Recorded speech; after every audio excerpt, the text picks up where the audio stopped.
queridos amigos, me vine para el maravilloso país de Venezuela, desde Bogotá, Colombia. Y hoy me acompañan dos personas a quienes admiramos muchísimo. Me tocó uno de carambola, afortunadamente aquí, importado desde Londres. Y lo primero que les iba a decir era que estoy muy triste, Alberto, hermano, pero muy triste.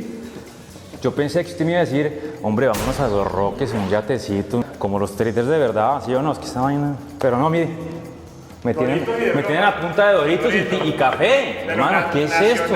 Quiero ir, o sea, no. Espero que usted sí tenga vista de Londres y Maserati en la puerta, porque si no, hermano, me voy, o sea, me voy ya. Alberto me tiene... invitado y bueno, tengo que arreglar unas cuantas cosas con... Bueno, pues muy bien. Mírame la facha en la que lleva. No, yo estoy desilusionado, pero desilusionado es que de verdad yo no encuentro todavía los traders que quiero entrevistar, pero bueno, no importa, no importa. Bueno, pregunta obligada para los dos, y quiero que me cuenten, usted que está en Londres y aquí mi amigo que vive en Venezuela. ¿Qué hace un trader en Venezuela? ¿Por qué no tomó la decisión de irse de su país en su momento, basado en la coyuntura que vive hoy Venezuela? No tengo una respuesta racional que darte. Es lo primero que te puedo decir. La verdad es que estoy en Venezuela, igual lo he hablado con Eduardo, que me hizo la misma pregunta y me lo ha hecho muchas personas. Sabes que las personas y los traders aprenden a entender que uno se mueve no solamente por lo que uno tiene racionalmente en la cabeza, sino que la verdad es que también tenemos emociones y al final las emociones nos inducen a hacer cosas. Y mi respuesta para decirte por qué estoy en Venezuela tiene un gran componente emocional, es decir, tengo familia, tengo que dejar aquí, arraigo en el país, me encanta mi país, estoy enamorado del país, sin embargo, la respuesta racional podría ser, ¿por qué no operar en otro lugar donde no hay problemas de internet, de conexión, donde hay un tema político más estable? Bueno, por eso te digo, no tengo una respuesta racional. Sin embargo, este país es una gran cuna de aprendizaje para aprender temas de volatilidad. Y los venezolanos hemos estado expuestos desde hace muchos años a una volatilidad tremenda, no solamente política, sino por ejemplo en nuestro tipo de cambio. Somos un país commodity, es decir, explotamos un recurso que se llama petróleo y no hemos aprendido a gestionar ese recurso es decir, tenemos una volatilidad en el ingreso extraordinaria. Como tenemos picos enormes de ingreso, también hemos sufrido caídas enormes y eso ha generado en los venezolanos todo tipo de cosas, o sea, me incluyo porque soy venezolano, pero como trader o como persona que sigue mercado, para mí ha sido un desafío y un reto entender este contexto y estando aquí es como un gran laboratorio, en mi caso particular, porque yo trato de aprender esas lecciones, veo el contexto, veo cómo están impactados, por ejemplo, otros individuos en función de la volatilidad y yo siempre me doy cuenta que el sentimiento incluso de la gente y de la sociedad y hasta de los políticos y de los cambios va asociado a esa variable que se llama serie de precios del petróleo, porque el 99.99% del ingreso, bueno, ya podemos hablar de otras cosas, pero está asociada a esa variable que no controlamos. Y Venezuela nunca, por ejemplo, ha hecho cobertura petrolera, ni ha comprado un seguro. Y o sea que somos, entonces como país, un país netamente especulador. Siempre tenemos una posición especulativa en un activo que se llama petróleo. O sea, porque además no hay manera de gestionar el riesgo, o sea, sí hay manera, pero no la hemos hecho los venezolanos. Muy bien. ¿Y Eduardo qué se lo llevó? ¿Qué se lo llevó a usted de Venezuela? Mira, en mi caso, y quizás suena tal vez un poco antipático lo que voy a decir, pero bueno, ya está. Para mí irme a Venezuela ha sido el mejor trade que he hecho en mi vida. Okay. Si lo miras desde el punto de vista otra vez, del trading del Bolívar, irse corto en bolívares todavía me está pagando ese trade. Y es un trade que no tengo pensado cerrar, aunque nunca se debe decir nunca. De hecho, Alberto, nos conocimos cuando trabajábamos los dos en una casa de bolsa que llegó a ser la segunda casa de bolsa del país y participamos en una época de bonanza impresionante en la que Venezuela... Todo el mundo hacía plata en esa época. Era impresionante. De hecho, nos reíamos ayer cuando conversábamos que había un programa de lotería acá que tenía una parte que llamaban el ciclón del dinero. Venezuela, llegó el ciclón del dinero. Y la piscina millonaria. Tenían una persona con una cámara y prendían un aire a presión y los billetes volando, entonces veías a la gente pegada en las paredes tratando de sacar billetes por acá. Y esa época era en Colombia hubo uno igualito. Y esa época es que parecía el ciclón del dinero, había plata a izquierda, derecha y por el centro. ¿Y qué pasó? Que esa burbuja nos estalló en la cara. No es una de esas historias en las que me voy por la inseguridad nada más, aunque también es un factor. Gracias a Dios no sufrí tanto como otras personas que tienen cuentos muy trágicos, pero en mi caso fue una decisión más de mirar al futuro y de lo que o sea, cómo me veía yo reflejado. Para mí, quien se queda en Venezuela, eso requiere un acto de valentía muy grande, pero también se enfrenta a muchas tentaciones porque es muy fácil pasarse al lado oscuro y hacer fortunas. Claro. Que después no vas a poder, o sea, que vas a tener que consumirlas aquí, porque ya está. Entonces, y eso no era algo que yo quería para mí, no fue fácil. Sin embargo, no me lamento en absoluto, porque yo creo que cuando haces las cosas bien y tienes un orden y una planificación, y también suerte, porque al final del día no nací merecido ni privilegiado, pues gracias a Dios tuve la oportunidad de hacer lo que estoy haciendo y de crecer profesionalmente. Y nuevamente, para mí, si no es porque estuviese afuera, pues mis familiares que siguen adentro la estarían pasando bastante mal. Sí, es muy cierto. Bueno, pues yo les cuento antes que estos amigos míos tienen aquí un podcast muy bueno que se llama Trading en Serio, lo hacen muy bien. Acabo de presenciar una sesión en vivo del podcast. Tocamos temas que vamos a tocar ahorita en la entrevista y ahí va mi siguiente tema. En Colombia hay una bolsa de valores activa, pero es una mierda de bolsa. Perdón la expresión, una mierda, pero bueno, hay capital, está activa. ¿Qué pasa con la bolsa de Caracas? O sea, yo le preguntaba cuando llegué a Alberto, en una economía hiperinflacionaria con esta crisis de divisas en donde las compañías no se sabe si están, si no están, si se van, si se quedan. ¿Qué pasa con una bolsa y un mercado de capitales venezolano? Para los dos que me cuenten un poquito rápidamente. Bueno, la Bolsa de Valores de Caracas sigue, yo no voy a decir que es una mierdita, o sea, en caso comparado con Colombia, porque la Bolsa de Colombia tiene mucha más liquidez que la venezolana, ¿ok? Yo la verdad, la Bolsa de Valores de Caracas es una bolsa muy pequeña donde cotizan alrededor de 20 empresas que, por cierto, las que tenían la mayor liquidez en el mercado fueron nacionalizadas, que es la Telefónica y Electricidad de Caracas. El sector más importante que queda en la bolsa es el sector financiero. Hay un sector industrial de manufactura que está allí haciendo vida. Sin embargo, como la Bolsa de Valores venezolana ha sido reseñada en los últimos años como una bolsa que ha tenido un performance extraordinario en términos nominales en bolívares, porque los retornos han sido superiores al 4.000%, porque tenemos una economía hiperinflacionaria. Pero el gran tema de la bolsa local, obviamente, es en primer lugar el riesgo país. Entonces, cuando haces un análisis top-down, tienes todavía un enorme tema de riesgo. Este es un país que los bonos soberanos y la deuda corporativa tienen un problema de impago en este momento. El país está ahora también siendo sancionado y la liquidez de la bolsa es muy reducida en términos del flujo de dinero que hay allí. Entonces el riesgo de liquidez entrar y salir de una posición cualquiera. Entrar y salir de una posición, depende del valor en que estés, obviamente, pero puedes durar hasta días, tiene sus riesgos y el más importante, en mi opinión, además del riesgo país, que está por arriba, que es el tema político y todo esto, es el riesgo de liquidez que tiene la bolsa local. Entonces, eso es para resumirte un poco el contexto local. Sí, la forma como yo lo veo es tal cual. Un país con tasas de interés negativas hace mucho tiempo y en un contexto hiperinflacionario ya no tiene ni sentido sacar la cuenta de la pulverización del valor del bolívar. Vale aclarar que es un país dolarizado, pero no dolarizado oficial, sino dolarizado por el pueblo, por el mercado, no sé cómo se llama eso. Dolarización de facto, si quieres llamarlo. Mira, es impresionante porque hace no muchos años estaba criminalizada la tenencia de dólares y las transacciones en dólares por causa del control de cambio, lo cual hacía que evidentemente las empresas tenían que buscar una alternativa porque es un país siempre con una inflación súper alta y había que mover esa moneda local a algún sitio. Entonces la Bolsa de Valores de Caracas siempre, para aquellos que tienen capitales relativamente importantes, pues ha sido un mecanismo que ha permitido al menos, si no ganarle la inflación, al menos tener una menor inflación al resto de la población.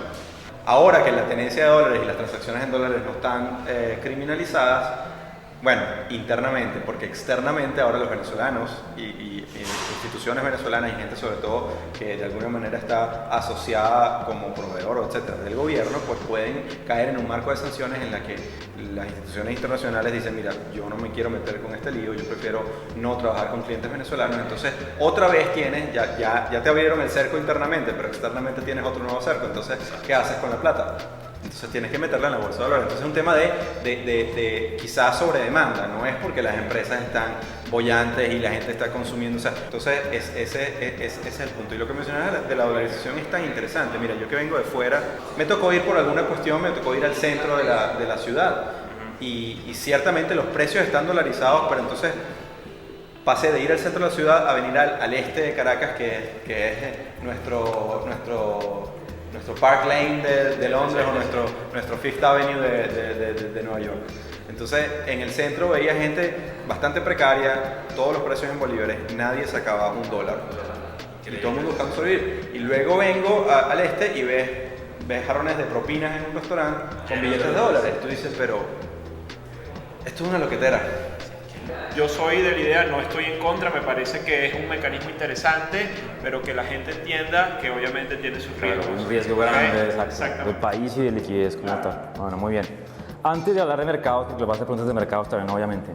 Alberto, cuénteme qué es el túnel. Yo lo oigo hablar usted mucho del famoso túnel y su tweet está lleno de eso y me interesa mucho saberlo porque sé que estamos llegando a una recta final que se puede demorar mucho en un país como Venezuela, pero ¿qué es para usted ese túnel en el que estamos entrando? Mira, ¿vamos a ver la luz o no? Bueno, fíjate que yo uso esa etiqueta, la decidí usar hace un tiempo porque aparte del libro de Sábato y de esto, en el caso venezolano, esa expresión es para hablar de Venezuela, o sea, lo primero que te quiero decir. Y un poco como mi relación con Venezuela de amor y dolor, porque todos los venezolanos creo que tenemos ese tipo de relación con el país. Yo veo en Venezuela que sí estamos viviendo, como es evidente, un proceso muy duro, donde hemos vivido cosas inéditas, estamos como metidos en una fosa, en una especie de pantano, pero no me gusta usar la analogía ni de fosa, ni de pantano, ni de cuarto oscuro, sino yo prefiero ver la idea del túnel, que al final del día es un proceso donde entras en un lugar y vas a salir a otra realidad, porque vas a estar en un periodo oscuro, donde probablemente haya zonas donde no veas la luz, pero no sabes cuánto va a durar, no sabes, hay condiciones difíciles, a veces te puede faltar oxígeno, puede estar contaminado, hay toda una serie de cosas allí, sobre todo los túneles venezolanos, pero al final hay una salida y es que uno no puede tampoco cerrarse a perder la esperanza. Como venezolano y como individuo, yo creo que este país tiene unas condiciones extraordinarias para levantarse, para ser un buen país. Estamos luchando con muchas cosas que en realidad no deberíamos estar luchando, como por ejemplo que se nos vaya hoy el internet o que no tengamos conexión o que no tengamos agua, luz, teléfono, lo que sea, los servicios básicos. Entonces el túnel para mí es este proceso, que ojo, no sé cuánto va a durar, pero a mí me gusta pensar que es un túnel porque hay una salida. Ahora sí, mis queridos amigos, hablemos de la candela, de los mercados, ustedes lo hablan ahorita muy claramente, y yo siento que a todos nos ha pasado que nos hemos quemado las manos muy duro tratando de acortar una burbuja.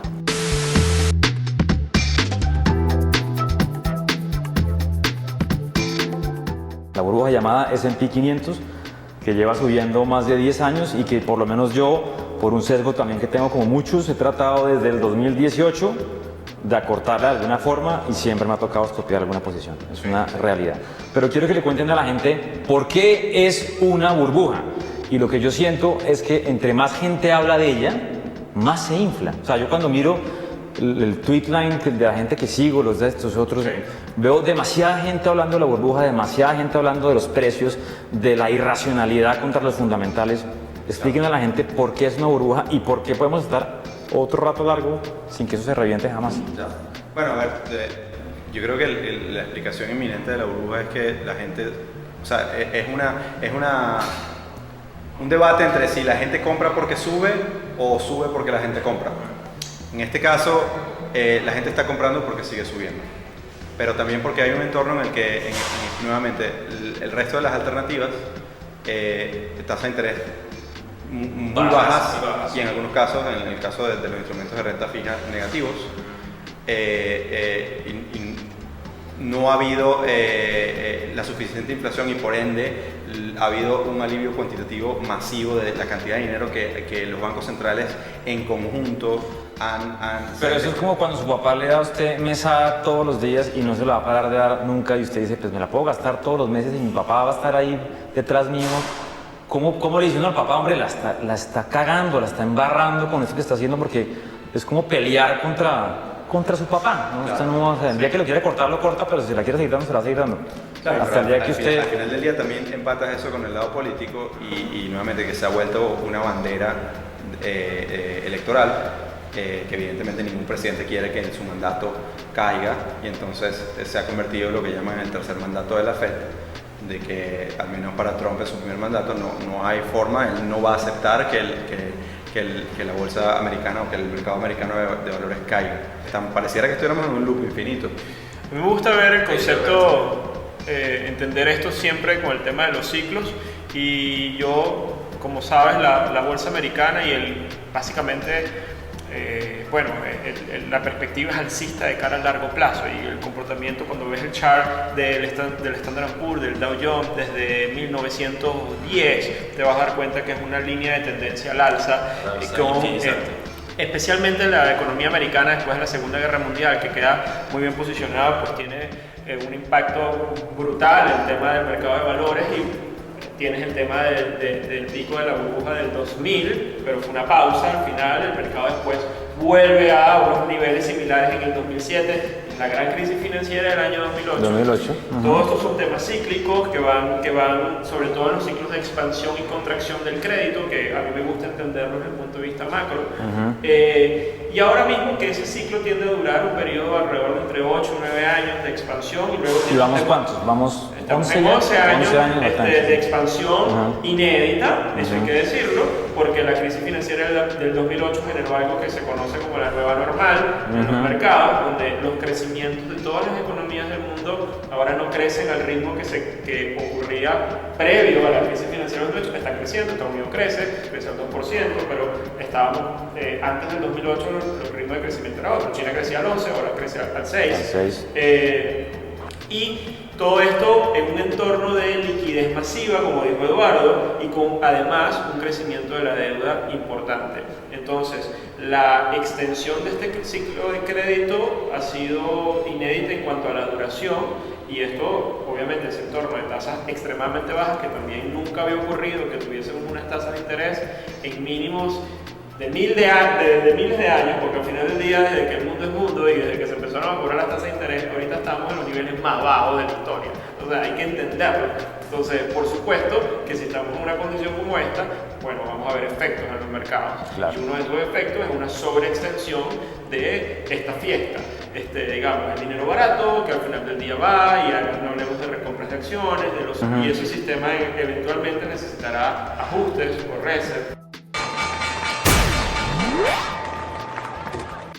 O respiros y eventualmente ciertamente los ciclos se han alargado, ¿no? No sé quién lo dijo, no sé si fue Janet Yellen o si lo dijo Bernanke, no me acuerdo quién lo dijo, pero alguno de ellos dijo hace poco, los mercados jamás van a volver a caer nunca más. No sé, lo dijo Janet Yellen, ¿cierto? Que yo decía, ¿cómo? O sea, ¿será que tiene razón? Yo estoy pensando que tiene razón, digo, creo que iba en serio. Vámonos largos de por vida, y mira, hablamos en 80 años a ver qué pasa. Exactamente. Pero hay capacidad de decir eso, o sea, me parece increíble. También sí, al final la narrativa o lo que empieza a ocurrir, recuerden que los mercados también tienen un tema de sentimiento. Claro. Hay un sentimiento asociado. Euforia. Todo esto, yo creo que todo el mundo se está cebando un poco. Peligrosamente, donde podemos llegar a creer. Hay nuevas generaciones que están entrando al mercado que no han visto nunca una corrección, que ahora mismo están haciendo trading, haciendo cosas, y para ellos una corrección grandísima es del 1%. De hecho, perdona que interrumpa, pero si te fijas sobre todo el tema con los ETFs, sí, claro, que precisamente tanta gente que predica que la inversión pasiva por todo lo demás, pero es que no existe, sobre todo la gente que ofrece portafolios de ETF, estas estrategias probadas en un bear market. No está. Todo esto ha sido en un mecanismo de expansión que evidentemente cualquiera que yo simplemente deja el dinero allí y lo pone a producir, pues y yo oigo mucha gente en alertas diciendo que el mercado se volvió un mercado de ETFs. Sí. En Colombia pasó lo mismo. En Colombia es un mercado de FIX, que son los fondos de inversión colectiva. Sí. Entonces todas las firmas tienen 10, 12, 14 FIX atados a una cantidad de activos. Entonces, pero los activos individualmente perdieron protagonismo. Sí. Pasó en Estados Unidos, creo que es un efecto global. Y tiene un tema ahí de gestión de riesgo clásico, que Exacto. es una ultraconcentración en un tipo de activo. Es un entorno peligroso, en mi opinión, aunque no haya todavía un crash, una corrección para validar esa idea. Pero el hecho de que no haya ocurrido no quiere decir que no vaya a ocurrir. Más bien el riesgo a mí es un efecto acumulativo. Exactamente. Se genera energía potencial Muy que bien. alguien la va a pagar o la va a vivir en algún momento. No sé si seremos nosotros. ¿Quién sabe? Sí, no sabemos. Pero de que va a pasar, yo creo va a pasar. Va a pasar, muy bien. Bueno, pregunta ya conceptual de tema de trading. Yo le digo mucho a la gente que el trading es difícil, es un negocio tan simple, pero asimismo de simple es difícil. Y estamos con la costumbre de que nos venden una idea diferente del negocio del trading, y es la facilidad, el dinero fácil, como le gusta a todo el mundo, la posibilidad de hacerse rico en corto tiempo. Entonces yo les iba a preguntar a ustedes, ¿cuánto se demoraron en ser millonarios? Bueno, millonario en Bolívar es muy poco, ¿no? No, pues puede ser en bolívares, no importa, o sea, no pasa nada. Todos somos millonarios en Bolívar. No, a ver. A mí No, corte, yo me voy a ir, yo me voy de acá, o sea, no puede ser, no, me tengo que ir, ¿a qué país tengo que ir? Estoy totalmente de acuerdo contigo, ¿no? Realmente no es un negocio fácil, es una cuestión muy difícil, pero aquí la clave, y yo siempre lo menciono y siempre le digo a Alberto que soy muy repetitivo en este tema, es que todo está plagado de grandísimos conflictos de interés. Es verdad, eso sí es muy Aquí cierto. hay gente que, y en Latinoamérica desafortunadamente abundan, bueno, no solo en Latinoamérica, en muchos países realmente, y salen todas estas compañías y te ponen toda la plataforma sexy y el tipo sonriente que hizo mucho dinero y tal, y van a los El otro día leí una frase muy simpática que decía, alguien tuiteó y decía, ¿y dónde están los yates de los clientes? Siempre se pregunta. buena, ¿eh? Es una gran frase porque dice como, hombre, Bueno, reafirmo lo que decía Eduardo. En verdad, millonario en bolívares, no he llegado tan lejos a ser millonario en petros, no cantaremos, en verdad. Pero el tema del trading, sí, reafirmo que para mí ha sido una experiencia, es mi trabajo, es a lo que me dedico. Por supuesto, estoy absolutamente de acuerdo con que es una actividad muy demandante, me lo he cuestionado, si realmente en muchas etapas de mi vida, si es algo que vale la pena por la sangre y el sudor y las lágrimas que implica esta actividad, porque sí. el dinero tiene un vínculo emocional muy fuerte, por obviamente perder plata, y es parte de la naturaleza del trader todo el tiempo el tema de estar expuesto a pérdidas. Las pérdidas son el costo de este negocio. El tema es cuando obviamente se salen de control, cosa que me ha pasado, como cualquier trader, he tenido impactos muy duros de pérdida. O sea, yo no vendo la panacea de que esto es un camino de rosas para hacerse millonario de la noche a la mañana, en lo absoluto. De hecho, trato de convencer incluso a gente que entienda bien que anda con esa idea, si realmente están tomando el camino correcto en adentrarse al mercado, porque puede ser que no sea una decisión correcta, porque no solamente se trata de perder dinero, puedes perder familia, puedes perder pareja, puedes perder salud. Imagínate que haya un poco de gente por ahí en YouTube con manuales y tutoriales para enseñar a la gente a volar, y te ponen te dan unos préstamos para que te montes en una avioneta y en 3 días usted va a ser el piloto de la vida. Entonces te vas a montar en un avión y después además te dan la licencia para que puedas tener a gente adentro comandando. Te vas a estrellar, obviamente. Entonces, esto es tan serio como la industria aeronáutica, como cualquier otra actividad que ponga en riesgo la vida de las personas. Porque tú no aprendes a volar de la noche a la mañana. Además tienes que ir a una academia, tienes que pasar por teoría, después tienes que pasar por simulación, y después tienes que irte con un instructor que tenga horas de vuelo, que en verdad haya volado, que en verdad haya vivido una experiencia, y este instructor te va a llevar a vivir malas experiencias. A veces tú tienes la posibilidad real de poner en práctica lo aprendido.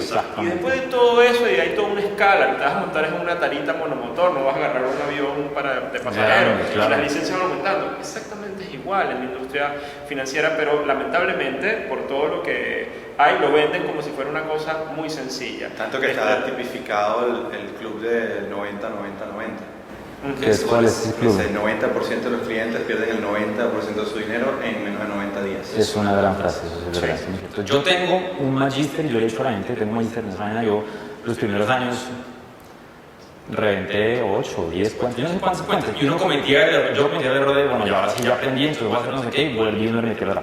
Y se vuelve una experiencia un poquito adictiva, ¿no? Es decir, ya lo logré, pero la catarsis la hice hace como 2, 3 años, en donde finalmente dije, no más. Tengo que encontrar realmente la forma en que esto funcione y no sea un detrimento permanente. Y me demoré, hay gente que se demora 2, 3 años, yo me demoré casi 10 claro. encontrar una estrategia que me generara retornos consistentes Sí. y que no me generara estrés. Sí. Bueno, voy a cerrar con una pregunta para irnos a comer. Yo espero que sea un sitio bueno, porque si me van a llevar a comer más deditos, mierda esta vaina. Pero bueno, no pasa nada. Una pregunta para los dos, creo que más para Alberto porque sabe mucho del tema, Adelante. pero para los dos me suyo. Petróleo. Estamos en un país Sí. montado en las reservas más grandes de petróleo en el mundo. Sí. Un commodity tan importante como este que lo vemos hoy en día tan deprimido. Y yo sé que su vida ha sido, por cierto, Alberto, me acuerdo en el 2014 fue de los pocos que predijo esa crisis Sí. y de los que estuvo del lado de decir, esto está muy costoso. Pero su vida sigue siendo petróleo a menos de $20. Es más, puntualmente petróleo a 19. ¿Por qué a 19 y por qué no 119 al corto plazo? Cuéntenme eso. Por favor.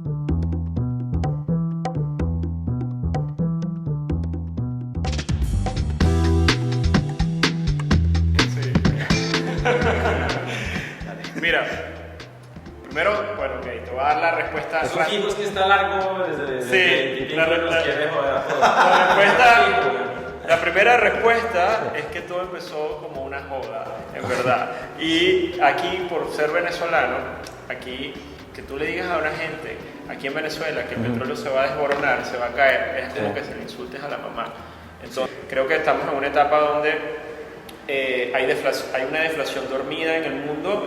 Tienes un dólar el dólar americano que tiene un impacto muy importante en los commodities, está ahora subiendo con fuerza y está en un estado permanente alto. Los commodities están impactados con excepción del oro, pero en línea general los soft commodities y la energía están en niveles bajos. Para mí el precio del petróleo está en un ciclo bajista, como todo ciclo que empezó en el año 2008.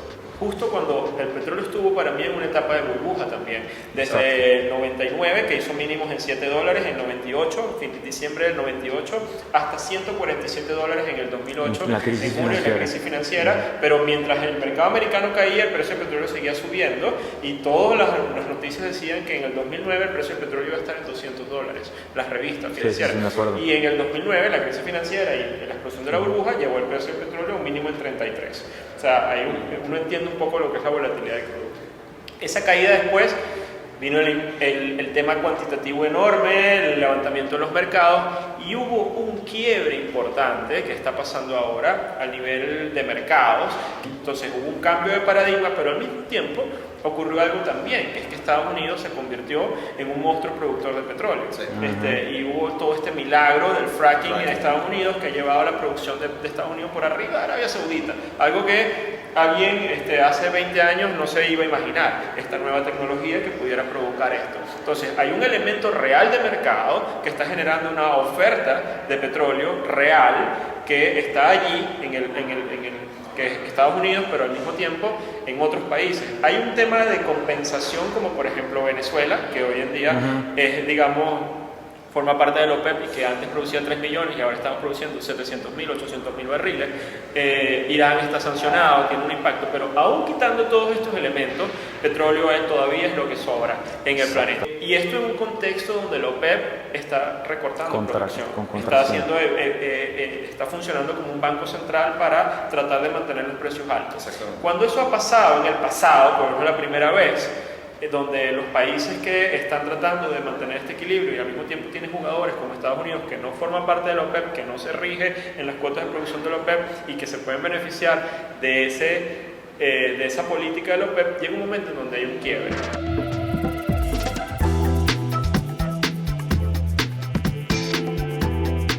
Y la situación empieza a haber una competencia de precios y al final alguien dice, ¿saben qué? Vamos a dejar que el mercado haga las cosas como eventualmente pasó en el 2014.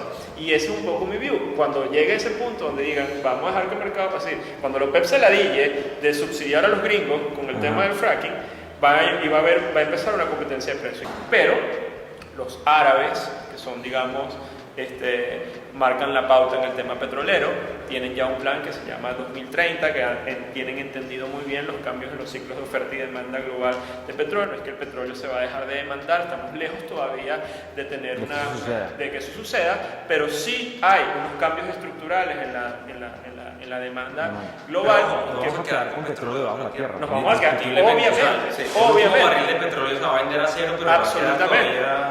Para molestar a la gente un poco, hablo del 19 como target, es un target técnico, pero para que sea un poquito por debajo de 20, porque se ve más dramático. Y además me gusta sacarle la piedra a mucha gente en Twitter y tengo muchos haters por esa visión y porque tengo una gorrita puesta en el avatar, pero el que no tiene haters en redes sociales necesito. Y yo lo digo, bueno, si el petróleo llega primero a 100, antes que 19, me rindo, me quito la gorra, me la volteo, van a ver que quito la foto de Twitter, pero mientras eso no pasa, mi view está ahí y yo voy por los 19 primero. De hecho, me reí al principio de la pregunta. Me reí al principio de la pregunta porque yo siempre le comento, yo tengo un gran amigo que también es profesional de las finanzas y ha hecho trading institucionalmente, que se molesta terriblemente cada vez que Alberto pone petróleo 19. Porque dice, Alberto es un leading contrarian indicator, o sea, cada vez que él dice eso, yo de hecho compro. Entonces, bueno, yo le digo, no sabes cuál es el tipo de gestión de riesgo que tú puedes tener eso. Exactamente. O sea, bajista es lo que está sucediendo con Saudi Aramco. Ajá. O sea, otra vez, si tuvieses una empresa que es la mayor productora de petróleo del mundo, y la más grande del mundo en capitalización bursátil. La más grande del mundo en capitalización bursátil. Luego, si el petróleo efectivamente fuese a 100 o 100 y pico, ¿qué sentido tiene que hagan una IPO? Ahorita, en estos niveles. Sí. Tiene sentido. Entonces, eso para mí es una gran señalización de básicamente que están tomando ganancias, las fiestas se están acabando. Tú quieres invertir en oro, ves lo que están haciendo las mineras primero, pero en petróleo, cuando te das cuenta de lo que está pasando con el sector energía, especialmente en Estados Unidos, ha sido el peor performance en los últimos años, ha sido una pérdida de dinero, el que se metió en energía, esperando comprar algo barato, se perdió todo el rally espectacular del mercado americano y está perdiendo plata incluso. Entonces, pero eso, más allá de haber sido una pérdida de tiempo, es una señal adelantada de que hasta ahora, o probablemente el view sigue siendo bajista en los precios del petróleo. El precio del petróleo va a ir probablemente acompañando eso. Ahora, cuando veas el sector energía recibir mucho dinero y las acciones hacer outperformance del resto del mercado, ahí probablemente está iniciándose o hemos hecho el último ciclo alcista. Exactamente. Bueno, mis queridos amigos, nos vinimos aquí a almorzar. Ya estamos reposando el almuerzo con un buen expreso, ¿cierto? Así es. Un almuerzo muy sabroso, muy rico, una milanesa exquisita. Bueno, yo quería seguir con la entrevista y preguntarle lo siguiente. Lo más difícil del trading es, en mi opinión, manejar las emociones. Fue lo que más me costó. ¿Qué le dicen a ustedes a un trader novato, un inversionista novato que está arrancando? ¿Qué consejo pueden darle para que ese talón de Aquiles del inversionista y trader sea más superable? Mira, creo que todo el mundo se acerca al trading, o la mayoría de la gente se acerca amarrados con la idea de retornos.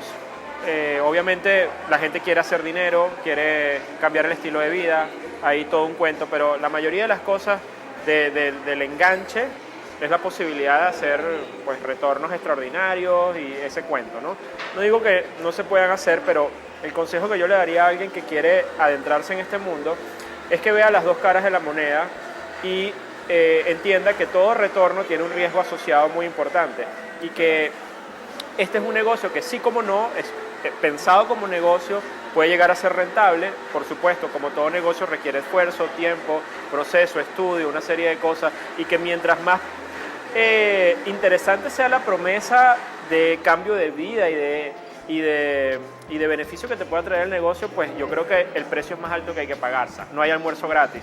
Entonces, la gente tiene que ser consciente que los mercados y este negocio es una moneda de dos caras. Entonces, cuando te acercas por el tema de los rendimientos, el consejo es profundiza en el tema del riesgo, aunque es la parte no sexy, lo que no te venden, lo que no te hablan, lo que terminas aprendiendo a los golpes, si es que lo aprendes, si es que sobrevives. Y entonces la idea es entender el tema del riesgo y que los retornos sean los que te sorprendan, pero no al revés.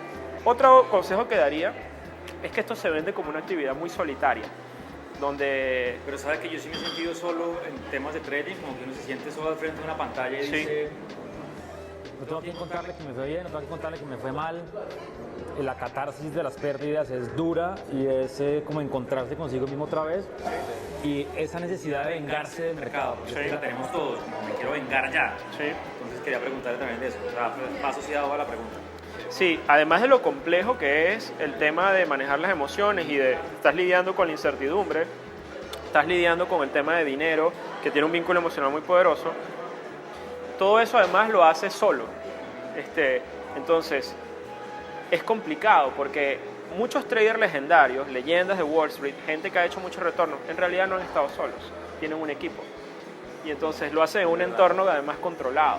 Tienen un gestor de riesgo, tienen alguien que lo pueda apoyar, pueden tener...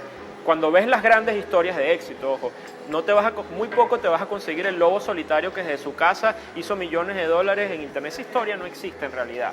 Trata de buscarla, húrgala. No digo que no puedas hacerlo eventualmente, pero tienes un desafío enorme porque esto al final es un negocio.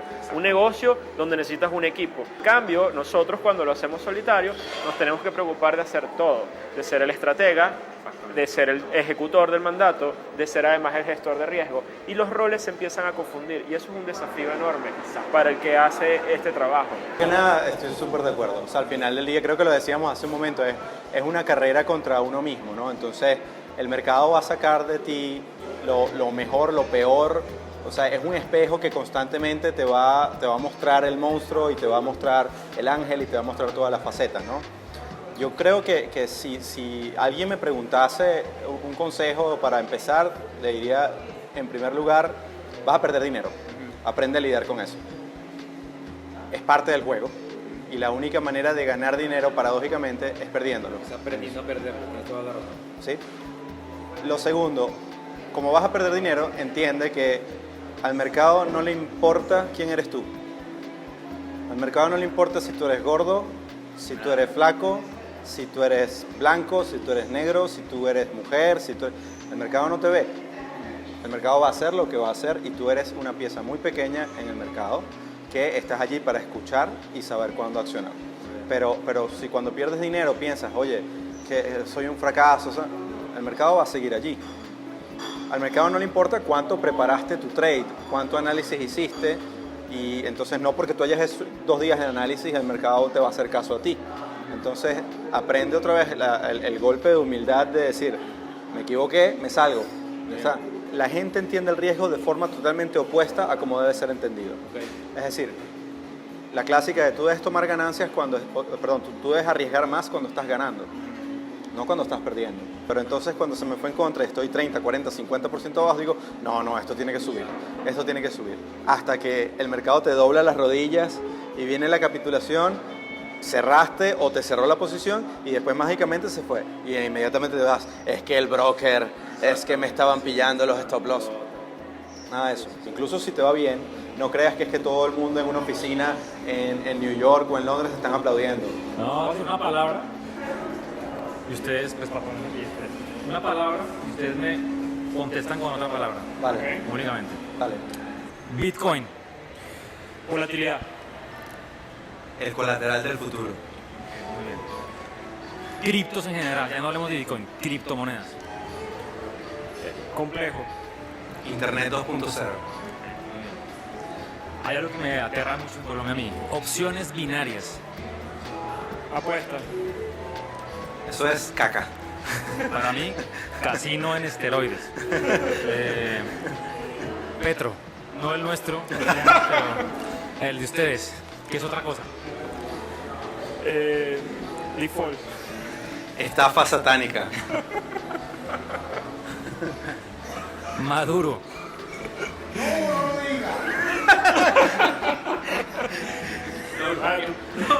Expulso de Venezuela. No, tranquilo que esto yo lo bloqueo de Venezuela, lo ponemos solamente para otro país.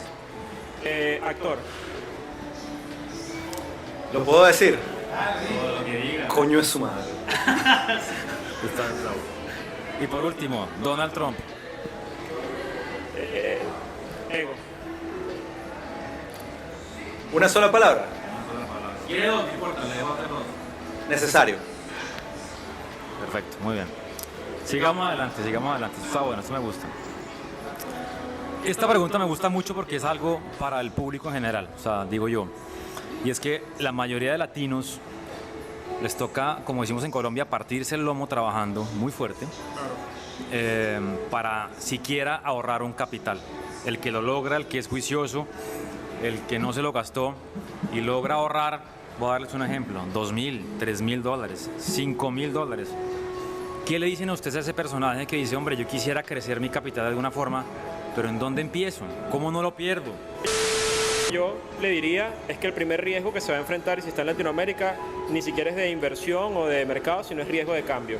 Entonces, las monedas latinoamericanas pierden valor, tienen que buscar activos duros, ahorrar, no invertir en activos que no se devalúen. Por ejemplo, hay alternativas como una moneda fuerte, una economía fuerte, cambiar pesos por dólares o por euros, diversificarse. Esa es la primera cosa. Que no caigan en las promesas del dinero rápido y del tema de que te vas a hacer millonario de la noche a la mañana, sino que más bien procuren acercarse a los mercados desde la perspectiva del inversor. Ojo que yo soy trader, me gusta el tema del trading, pero yo recomiendo que los primeros pasos sean desde la perspectiva del inversionista, que busquen algo que le haga match, que le guste, que le interese, que lo disfruten, una compañía, un negocio, algo en particular. Primero, aléjate de los charlatanes.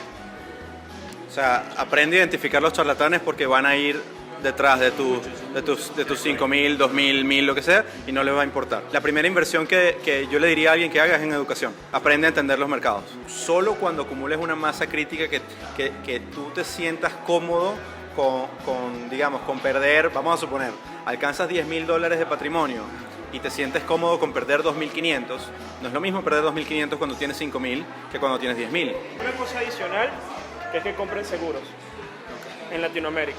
O sea, seguro de salud, eso se llama gestión de riesgo al final del día. Entonces, ese dinero, lo mejor que tienes ahorrado, es mejor que te gastes una prima en un seguro antes de ir a esos mecanismos de especulación, que se me había olvidado decirlo. O sea, pero ojo, tengo que hacer una aclaratoria también. Hay también charlatanes en educación. Claro, sí. Exacto. Entonces, que prometen esos millones a corto plazo. Exactamente, entonces, sobre todo porque tienen un conflicto de interés nuevamente brutal, porque están asociados a algún tipo de broker o lo que sea, y luego lo que quieren es que abras la cuenta con ellos para luego ellos generar comisiones. Hay una pregunta que quería hacerles en el segmento anterior, pero lo hago ahorita, y creo que responde un poquito al sesgo que puede tener Eduardo frente a Bitcoin o el sesgo que puede tener Alberto. ¿Cómo hace un venezolano para monetizar un capital en el extranjero hoy en día con las restricciones que hay?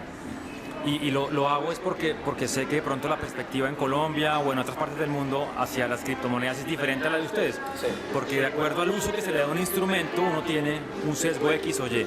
Entonces, ¿qué hace un venezolano que está invirtiendo en mercados internacionales para monetizar de alguna forma su inversión? Para empezar, o sea, hay que entender que en Venezuela la gente tradicionalmente ha ahorrado en dólares. Entonces, hay un porcentaje de la población que obviamente no es masivo, que siempre ha tenido cuenta en dólares.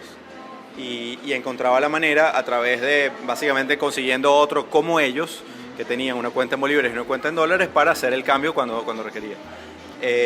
Pero desde un tiempo para acá, con todas las imposibilidades y todos los cercos que ocurrieron, control de cambio, etcétera, sanciones, todo lo demás, Bitcoin ha surgido como una alternativa para poder sacar esos capitales. ¿Por qué? Porque es un mercado todavía que no está regulado, es un mercado todavía bastante peer-to-peer, o sea, que tu persona a persona, que te permite, salvo que algún banco sea completamente enemigo y no permite que alguien te deposite en la moneda que tú deseas a través de una transacción con Bitcoin, pero ha sido, lo has dicho muy bien, o sea, el uso que se le da acá, básicamente para tratar de monetizar algún tipo de inversión y llevarla afuera para protegerla, es con criptomonedas. Entonces eso crea evidentemente un entorno en el que la gente lo mira con unos ojos mucho más favorables. Las cripto vienen a ser un mecanismo que se está usando para de resiliencia para resiliencia, sin duda alguna, pero hay otros mecanismos también. O sea, está el famoso CL, que son entre las cuentas de la gente que tiene en bancos americanos. Bueno, pero ¿qué te puedo decir? No hay una sola vía. El venezolano está intentando descubrir la manera. Ahora mismo en Venezuela se están abriendo, los bancos locales están haciendo servicios con cuentas en dólares también, sí, pero todavía no están pudiendo recibir giros directos en dólares. Exactamente, si no es para manejar la economía local, los dólares locales, porque tienen problemas con los corresponsales mientras está sancionado. Bueno, es complicado, no hay una fórmula fórmula específica, pero bueno, nos inventamos a ver qué se puede hacer, se vive y se hace y al final del día se va llevando la vida de la misma manera, pero Sí. no es un tema fácil. Y el que no tiene cuenta en dólares, pues tal cual, o sea, tiene esos mecanismos, porque al final lo que la gente quiere es proteger el dinero de alguna manera. Y allí es donde Bitcoin de repente representa una oportunidad para alguno y si, o sea, puedes de alguna manera preservar el valor respecto a la pérdida masiva que tiene la moneda local. De acuerdo a la situación que se vive en el lugar donde uno vive, pues hay maneras, digamos, de ver cada uno de los activos. Es por eso que no es una sola opinión puntual. Bueno, y ya para, digamos, pregunta como final, porque sé que a Alberto le gusta mucho y hay una relación grande entre las ondas, el caos aparente, ¿no? Los momentos de volatilidad, el mismo clima, cómo funciona y esa relación de todo lo natural con el mercado. Sí. Cuénteme rápidamente por qué hay una fascinación ahí con el mundo natural y cómo funcionan los mercados financieros. Cualquiera dirá, estamos locos, pero pues... Sí. Bueno, yo la verdad es que me gusta verlo así. Yo creo que los mercados son sistemas dinámicos vivos que están compuestos de múltiples variables y a mí me gusta la analogía del mar. Me gusta porque el mar igual es un sistema dinámico complejo que hay que aprenderlo a leer, pero hay que respetarlo. Si alguien quiere aprender a navegar, no se va a lanzar un bote de una vez a lo loco porque está dispuesto a morir. Pero puede ser el mar puede estar tranquilo, pero también puede ser salvaje. Los mercados de igual manera podemos tener periodos de muy baja volatilidad, se mueven en ondas, hay olas. Y las olas son la naturaleza del mar, a veces no hay oleaje, pero las olas van a volver eventualmente. Entonces, a mí me gusta mucho entender esto y yo hago dos comparaciones también, separando lo que es trading de inversión. Yo hago la analogía, imagínate que los mercados financieros son el mar donde conviven X cantidad de personajes, además hay toda una fauna, las ballenas, todo lo que uno puede hablar, los tiburones y la rémora, que hablamos en un capítulo de podcast, que los tiburones, digamos, que son los depredadores, los institucionales, los que están ganando siempre plata, los que nos estopean, y entonces que se comen a las sardinas, que somos nosotros. Entonces que estamos ahí chiquiticos nadando. Exacto. Entonces nosotros tenemos una analogía que le dijimos en el podcast, que es que hay que ser, yo no voy a ser tiburón, pues no tengo el tamaño, no tengo el capital, pero pudiera ser rémora, que es ese pajarito, ese pececito que se pega debajo del tiburón a comer las sobras. Entonces, pero el tiburón está fuera de la vista del tiburón. Entonces, eso es un poco lo que tratamos de hacer nosotros. Y esa analogía a mí me funciona y para cerrarte, yo veo la inversión como un viaje en velero. O sea, te montas en un barco que tiene que estar un portafolio, una cartera bien estructurado, con un casco para que no se hunda, tienes que saber navegar, vas a estar expuesto a los elementos, tienes que tener viento a favor o en contra y vas a ir de un punto a otro, pero puede durar meses tu viaje. Eso para mí es invertir. Pero hacer trading es surfear. Entonces, el surfista no va a viajar del Atlántico al Pacífico, no va a hacer un viaje largo. Es más, no puede estar más de 5 horas en el mar porque se insola, se arruga, se quema. Y hay días en donde no va a haber ola y no va a hacer nada, y hay días en donde va a haber un oleaje en el que es adecuado, y hay va a haber días en donde el oleaje ni siquiera va a ser para el surfista porque se puede, no está preparado para ese tipo de... Entonces, me encanta verlo así, y el problema está cuando confundimos los dos roles, y entonces teniendo skill de surfista, quieres navegar y te vas con tu tabla a Cuba o a donde sea y terminas comido por los tiburones. O al revés, crees que estás en un bote y te quedas en la tabla y te insolas. Entonces, esa analogía a mí me encanta y la aplico, y yo trato de ver las cosas como un elemento vivo donde yo no tengo control, donde tengo que ser humilde, donde tengo que aprender todos los días de eso, como la naturaleza, y adaptarme al final del día. Adaptarme y tratar de tener una actuación lo más respetable posible, pero que si no lo respeto, es mi vida la que está en juego, tal cual como en los otros elementos. Muy bien, muy buen aporte. Bueno, y último, Eduardo, un libro, uno solo que usted diga, léanse esto que me encanta y siento que es el mejor para empezar. Para empezar, sí. Me gusta mucho el de las tortugas, que lo tengo en inglés, pero es como, si no me equivoco, es abajo en créditos el diario de las tortugas. Diario de las tortugas. Y básicamente porque las tortugas son un grupo de traders, es un experimento que hicieron dos traders muy famosos de los años 70, en el que ellos discutían que las habilidades de trading pueden ser enseñadas o son innatas. Uno decía que son innatas, que mira, no todo el mundo puede ser médico, no todo el mundo puede ser actor, no todo el mundo puede ser trader. Y el otro decía, no, ¿sabes qué? Esto es un proceso replicable. Porque este es un proceso en el que yo puedo enseñar, digamos. Nos están haciendo limonada ya, entonces no importa, pero no importa, así es el trading. Este es un proceso replicable que si yo les enseño los parámetros y los educo bien, yo puedo coger cualquier persona en la calle randomly y va a aprender y lo va a hacer bien. Entonces el libro narra toda esa experiencia de la selección de los traders, de cómo les fue, de cuál fue el performance, de cuál es la estrategia, esto, y de verdad que es súper inspirador porque te muestra el lado bueno, el lado malo y aparte te metes bastante como que en el papel de todos los actores. Muy bien. Alberto, un libro para empezar, algo que usted diga por aquí arranque, a ver cómo le va. A mí me gustan los de Taleb, igual todos los recomiendo, Cisne Negro, Antifrágil, ahora el último se llama Skin in the Game, es la piel en el juego. Yo los recomiendo cualquiera de ellos que arranquen por ahí porque él da una concepción, él arranca por el riesgo. Entonces, a mí yo hubiese querido arrancar entendiendo esto, no por el lado de los retornos, no por el lado de la promesa de hacerme rico, sino por el lado de entender la naturaleza del riesgo. Entonces, cualquiera de ellos sería genial que... Es denso, ojo. No es una lectura, pero es fascinante. Para todos los días, exactamente. Sí. Bueno, pues ya saben, este es un capítulo más para entender los pormenores del trading y la inversión, saber que es un negocio que requiere de preparación, que no es lo que nos pintan todos los días en redes sociales, ni la facilidad de hacernos ricos en pocos meses. Y quería como mostrarles un poquito más de dos traders inversionistas reales que están todos los días ahí en el juego, que están mirando una gráfica, que ponen su capital en riesgo y en juego para generar retornos, que es todo lo que todos los que queremos siempre. Entonces nada, quería agradecerles a ustedes por estar en este tercer episodio.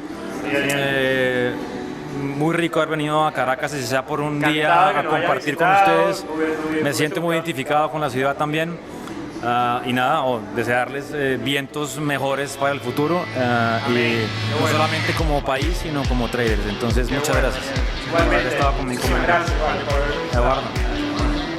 Maserati y vista en Londres, ¿no? Porque yo allá sí espero, porque este man... Te puedo recibir en el Ávila aquí. En el Ávila, con esa buena vista, sí. Maserati es muy cara, ¿no? Ah, sí, es pequeño. Bueno, no importa. Me quedo. Chao, muchas gracias y suerte. Chao.